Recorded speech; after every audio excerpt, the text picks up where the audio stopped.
All right, let's dive into a really powerful story today.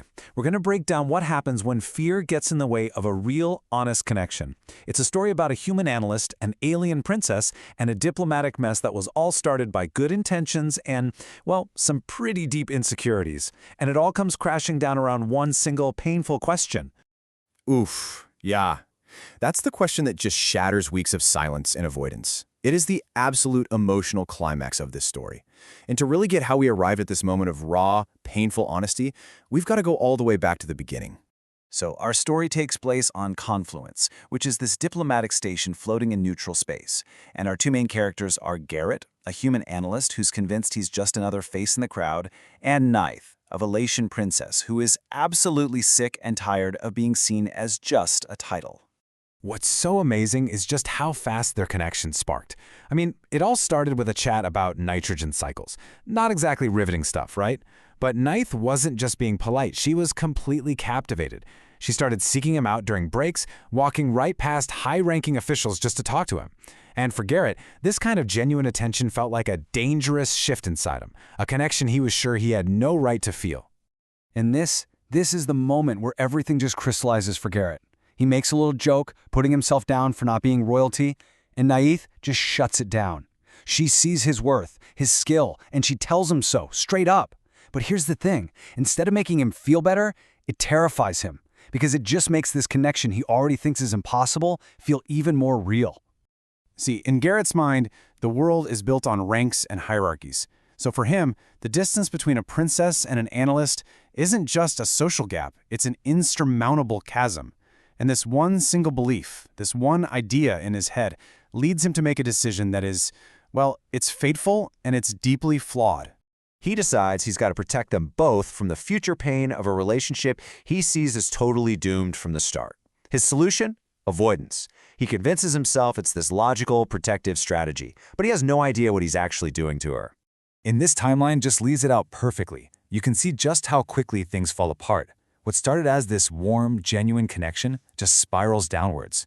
First there's confusion, then this cold professionalism, and finally, just total silence.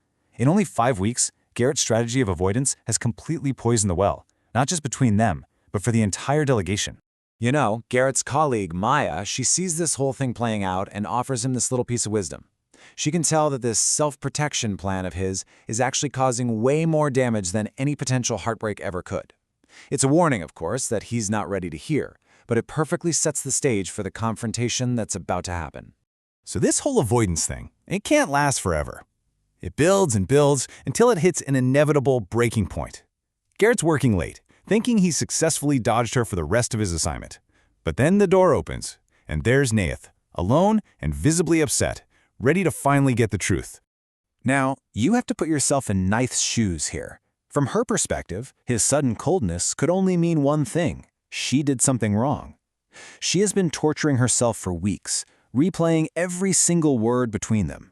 His silence didn't protect her. It confirmed her deepest, darkest fear, that once somebody looks past the title, there's nothing there worth knowing.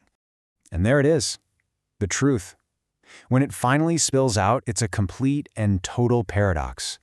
He wasn't avoiding her because he didn't care. He was avoiding her because he cared so much that it absolutely terrified him. He was trying to push down his feelings, not a lack of them. This is really the core of the whole misunderstanding, isn't it? What he meant to do versus what actually happened. Garrett's intention was to stop a bigger pain down the road, but the impact of what he did was immediate, and it was deeply, deeply hurtful.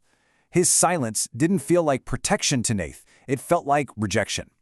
But, you know, sometimes you have to hit rock bottom to start climbing back up. And this painful confrontation, that was it. That was the turning point. With the truth finally out in the open, they can actually start to tear down the walls that Garrett and their so-called roles had built between them. And this is maybe the most powerful question Nath asks. It just cuts through all of Garrett's twisted logic. In his fear, he made a decision for both of them. He never once stopped to consider her, her feelings, or what she might have been willing to risk. So let's really nail down what this gap was that was driving all of Garrett's actions. It wasn't a real thing. It wasn't a physical barrier. It was all in his head, built from his own insecurities about status and class.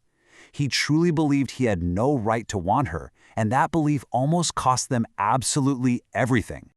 And here's the wild part. The real irony of this whole situation, they were both trapped by the exact same fear, just from opposite sides of the spectrum. Garrett was terrified of being seen only as the analyst. Nyath was terrified of only being seen as the princess. They were both desperate to be valued for who they were, not what they were. And this is where Nyath just lays it all out on the line. She is done with the fear, done with the assumptions. She challenges Garrett to completely flip his mindset, stop focusing on all the obstacles, and start looking for possibilities. This is the moment avoidance finally gives way to action. And just like that, the whole dynamic shifts. They start moving forward, not back to the beginning, but to a totally new, much more honest starting point. They are consciously choosing to build something real together. And they don't just talk about it either. They take real, concrete steps right away. Garrett asks to extend his assignment. Nath uses her power to create a real, legitimate position for him. They make a promise to each other to be open and, this is the big one, to not hide what's growing between them.